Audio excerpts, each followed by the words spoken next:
Hey there and welcome back to NBA 2K18's My League mode. My name is Pete and today we complete another part of our My League expansion team playthrough with the Louisville Legionnaires. So far the start to our second season has been less than spectacular, but we are still on pace to improve our record from last season. In the last episode, which you can find linked on the right side of the screen, we also had an injury to Yogi Ferrell, and luckily to start things off today the injury has fully healed and Ferrell can be put back in the rotation. However, after 13 games played, the question is in which role, because, and this was to be expected, both him and Ulis have done a good job at the point guard so far. If we compare their numbers for this first part of the season, of course normalized per 36 minutes, then we can see that Ulis is the slightly better scorer and despite his size also gets more rebounds, while Ferrell is a bit better at dishing out assists. The defensive numbers for Ulis with 1.3 steals per game are also very nice to see, as they hint at an improvement compared to last year. But there is one single thing where Ferrell is currently miles ahead of Ulis, and that is 3-point shooting. Now, I don't predict that Ferrell's shooting percentage of over 52% will hold up, but even if that number regresses a bit, it's still far and away better than the abysmal 17% that Ulis produces. And because I value efficiency in my lineup, even if the overall production is a bit lower, Ferrell will now return as the starting point guard, and Ulis will take the spot off the bench. And with that lineup we now travel to Charlotte, where we get defeated by the Hornets in the first game of the episode. Despite the loss, we had double-digit scoring performances from Rodney Hood, Bryce Johnson, Josh Richardson and Tyler Ulis, and Kyle Kuzma barely missed a double-double with 9 points and 10 rebounds. Maybe the biggest story of the game, however, a bruised sternum for Mo Harkless, who could still play with that injury, but I'm not willing to risk anything. Harkless will now sit out as Richardson, Hood, Vaughn and Kuzma all get slightly increased minutes. Our next stop on the road trip is then Minnesota, where we get promptly manhandled by the Timberwolves. Yogi Ferrell led the team with 21 points and 6 assists on an efficient shooting percentage, while Ulis, Hood, Johnson and Richardson also scored in double digits. Up next, we are now finally able to return back home for a rematch against the Hornets, however we once again come up short and lose this one 103-95. With Ferrell, Richardson, Hood and Kuzma we have familiar names at the top of the scoring list, but we also have Tyler Ulis, who after just 12 minutes of playing time suffered an injury. Ulis will now miss 1 to 2 weeks with a sprained right knee, meaning that we once again have to adjust our rotation. On one hand that means heavily increased playing time for Yogi Ferrell, and with the guard spots experiencing a bit of stress lately we will also give a few minutes to Alex Abrinas. Before our next game against the Thunder then, Mo Harkless returns from his injury, and so he immediately gets reinserted back into the rotation, with minutes taken from the exact same players that we gave him to earlier. And with Harkless back on board, we travel to Oklahoma City for our matchup against the Thunder.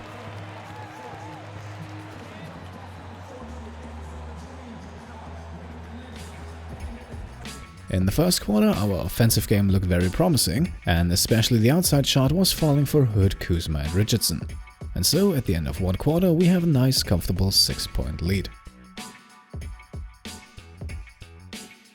In the second quarter, we started to focus a bit more on the inside, while the Thunder now started to hit their shots from deep, and they did so at a high enough rate to take a small 2-point lead into halftime. As you can see by the steals numbers here, turnovers were once again also a problem for us. Quarter number 3 remained fairly even, both teams got a nice amount of offense in, and we also reclaimed the lead, although just by 1 point.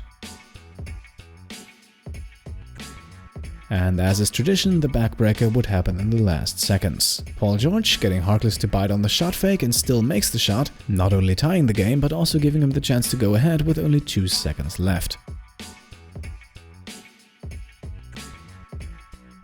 And yes, as you might have expected, George makes the free throw, and we sadly cannot respond and once again fall short in a last-second defeat.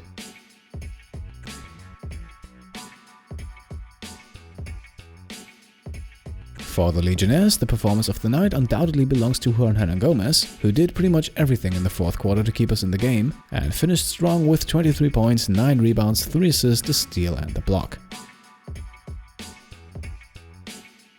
Richardson once again had a great start to the game, but wasn't super efficient on his way to 18 points, while both Hood and Kuzma posted incredibly similar stat lines with 13 points, 3 rebounds and 2 assists. Bryce Johnson had a double-double with 12 points and 11 rebounds, and Mo Bamba also looked very good tonight in 17 minutes with 10 points, 7 rebounds, 2 assists and the block. All in all, however, things remain dire to say the least, as we now sit at a 5-12 record, and that is sadly also no longer on pace to improve compared to last year. Things get even worse as the Lakers beat us behind a career night for Lonzo Ball, who scored a career-high 32 points in this game. Performance-wise, nobody really stood out, so let's simply jump ahead to the next game, and we finally pick up a win here against the Dallas Mavericks. Rodney Hood finishes with a team-high 19 points, Kyle Kuzma has an impressive double-double, and Yogi Ferrell barely misses one and instead earns himself a hyperextended right knee. And this now perfectly points out a slightly problematic situation on our roster. As you can see, with both of our point guards injured now, we are in dire need of help. With Ferrell, we could of course risk it and force him to play, but I'm not really into that. Instead, we're going with a slightly more unconventional solution and play Rodney Hood at point guard. At least in the game, the point guard position is assigned as a secondary position, so let's just try that out, we really have no other option. Kyle Kuzma, by the way, will take Hood's spot as the starting small forward. This, however, still leaves us with minutes to spare, and I think it's time we check the market for a third point guard. And because I don't want to force myself to have to look at a trade here, we want to make a roster move first, and we will release our second-round Eurostash draft pick to clear up a roster spot. I think his chances to actually make the team were pretty much non-existent from the beginning. For the third option at point guard, we are now ideally looking at someone who can defend a bit, which makes guys like Mario Chalmers or Briante Weber very interesting. At this point, I also realized that releasing a Eurostash guy actually has no effect on the number of roster spots you have available, so I'm sorry Mr. Petrovic, we released you for absolutely no reason. Still, it was something I wanted to do anyway before the end of the season, so at least now we have it over with. Therefore, our roster remains full and that means our options are somewhat limited here. However, they do include giving Briante Weber a two-way contract. And that is exactly what we're going to do as we sign the 25-year-old lockdown defender from VCU.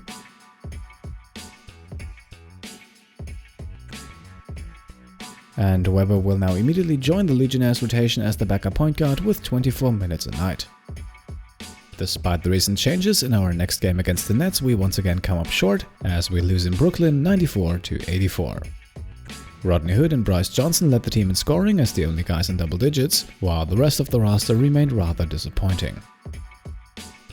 We are now in the first week of December and our next game is against the Chicago Bulls, and for 3 quarters it looked like we were able to get a win here, but the Bulls eventually rallied in the fourth and came out on top. Leading the way tonight for the Legionnaires, Bryce Johnson and Mo Bamba, who both had 16 points, and for Bamba that actually marks a new career high in scoring. Still, despite this accomplishment, we fall to 6-15 with the Miami Heat coming up next. Much to our relief, Ulis is also back for this one, as his injury has fully healed and that means he can once again step in as the starting point guard. Rodney Hood will therefore switch back to the small forward, Kyle Kuzma will go back to the bench, and after 2 rather unimpressive games, Briante Weber is removed from the rotation entirely. And the return of Ulis immediately pushes us to success, as we stand firm against the late Miami Heat comeback and secure our 7th regular season victory at home. Hernangomez led all scorers with 24 points and also barely missed a double-double with 9 rebounds, while Hood, Bamba, Richardson and Davis also put up double-digit scoring performances. The returning Ulis wasn't too impressive in this one, but he did a little bit of everything, scoring 9 points to go along with 4 rebounds, 4 assists and 1 steal. For the 4th and final game of the week, we face off against the Denver Nuggets, and we win this one as well, 99-88. The performance of the night goes to someone who hasn't really been mentioned a lot lately, mainly because he quietly does his job for the most part, but tonight Briante Davis exploded for 21 points, 7 rebounds and 3 blocks. He even hit a 3-pointer and I think it's safe to say he delivered a strong statement. Juan Hernangomez also set a new career high in rebounds with 13 to go along with 11 points to complete the double-double. Now, starting off the 2nd week of December is a game against the Indiana Pacers, in case you forgot, the new team of Kevin Durant. And I want to take a minute or so here to actually talk about KD in this playthrough. Because in my opinion, if he wasn't already, Kevin Durant has a very good chance to be the most hated player in the league at this point. Now, let's go back to the 2016 Western Conference Finals. Back in that year, Kevin Durant was still with the Oklahoma City Thunder, and they took a commanding 3-1 lead against the Warriors, who were widely regarded as the favorites to win the championship. Now, the Thunder ended up blowing that lead and lost the series, and the Warriors would advance to the finals only to be beaten by the Cavaliers in 7 games. All in all though, the Thunder definitely had made a strong statement in that series, showing everyone that with their current team they definitely had built a title contender. What followed then was the offseason and Kevin Durant's free agency, and he went to the Golden State Warriors. So instead of giving the Thunder one more go to win the West, Durant instead not only joined the team that had just won the championship the year before, but he also joined them after they just barely managed to beat OKC. And that of course left a sour taste with a lot of people. Many accused KD of being a ring chaser and taking the easy way out, and as a matter of fact, in the following season he actually won his first ring with the Golden State Warriors. And after that season, this is where our playthrough started. And in Durant's second season with the Warriors, they won the championship again. And after that season his contract would expire, making him a free agent once more. Now, one more thing that needs to be mentioned here is that on the way to that second championship, Steph Curry tore his Achilles. And so even before Durant won his second championship with the team, it was very clear that Curry would miss significant time in the next season, if not the whole season in its entirety. And at this point, after winning 2 championships, Kevin Durant decides to sign with the Indiana Pacers. And after the departure of Paul George, ironically to the Thunder, the Pacers did not really have much to offer to Durant apart from the unchallenged role as the top player. So let's spin a narrative out of this just because we can, and keep in mind this is only targeting the fictional Kevin Durant in this playthrough. Despite having a very good chance of winning a championship, Kevin Durant leaves his old team in the dust and joins the team that just beat him. A move that not only makes him look like a ring chaser, but also destroys parity in the league for the next 2 years. But Durant's plan is successful and he wins back-to-back championships. But that is also where his loyalty ends. As soon as the Warriors get hit with a season-ending injury to Steph Curry, winning a championship in the next season looks all but guaranteed. And at this point, a point where Kevin Durant could once again show loyalty and a willingness to stick it out with his team, he instead once again jumps ship. And he does so going to Indiana, seemingly a random destination, but one that gives him something that both the Thunder and the Warriors could never give him: the status as the team's true, unquestioned leader. But once again, his decision was sure to come at a price, as I imagine the Warriors fans had to be livid after hearing it. Now, at least in this playthrough, this paints Kevin Durant in a rather bad picture. But it is one of those rare occasions where 2K's free agency logic actually gives us an interesting storyline to play with, and who knows, maybe this wasn't the last time we hear of Kevin Durant stabbing a team in the back. For the moment, however, Durant and the Pacers prevail against us, as they come out on top in a close one and secure themselves a narrow 3-point victory. Despite the loss, the Legionnaires had a few very good performances tonight, including 20 points, 6 rebounds and 2 blocks in only 16 minutes from Bryce Johnson, 19 points and 8 rebounds from Josh Richardson, 19 points and 6 rebounds and also 4 3-pointers from Kyle Kuzma, and maybe the best line of the night, 16 points and 13 rebounds from Tyler Ulis. Still, it's not all great, we lost the game, and not only that, it is now also Mo Bamba's turn to be sidelined for a few days with an injury. So for the next game against the Trailblazers, Cheick Diallo makes his season debut, but with one guy out, another one comes in, Yogi Ferrell returns, and I'm of course happy to have him back, but he will come off the bench for now, as I think after his last performance, Tyler Ulis deserves to start right now. Still, Yogi Ferrell's return to the roster immediately has an impact, and immediately helps us out to a win in Portland. Rodney Hood, the team leader in scoring for this one with 19 points, and Diallo in his first night with minutes off the bench didn't look too bad either, as he produced 10 points, 5 rebounds and the block in 19 minutes.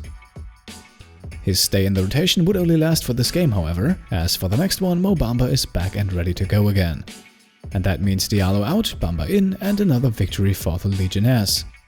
113-88 the final result of this blowout win against the Hawks, as the team is led by strong performances from their point guard duo Tyler Ulis and Yogi Ferrell.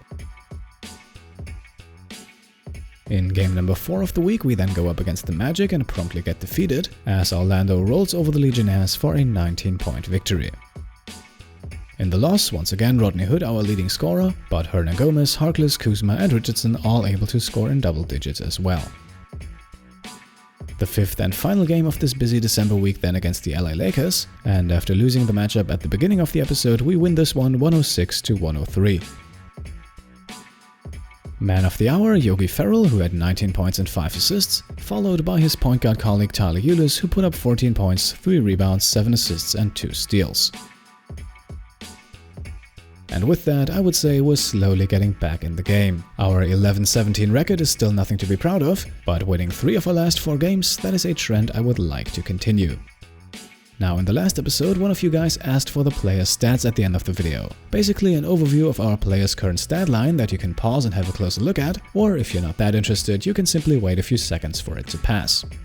So I think let's try that out for the first time this episode. Here are, for a few seconds without commentary, the entire roster stat lines after 28 games have now been played.